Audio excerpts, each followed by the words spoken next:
dit à Götze, il n'y a pas de problème, moi j'ai pas peur, je te mets Bon, Ferran Torres c'est particulier, il est champion du monde, mais même Mika Götze, il lui envoie un message en disant non mais tu peux très bien prendre la place d'un des tauliers.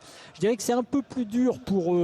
un peu plus surprenant pour Kvara ce qui s'est passé. Dembélé, ça m'étonne pas. On a vu des choses à l'entraînement, aussi des images où, en gros, Dembélé, t'as l'impression qu'il commence à cadrer ses frappes maintenant en janvier. C'est-à-dire qu'il cadre pas, tu sais, on retrouve le Dembélé d'avant. C'est vrai qu'on a retrouvé contre Lens aussi.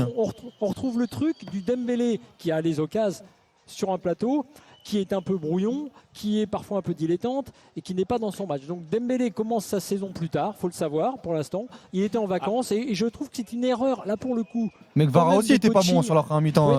Ils n'ont pas été catastrophiques quand même. Non, mais même Dembélé, il faisait des différences.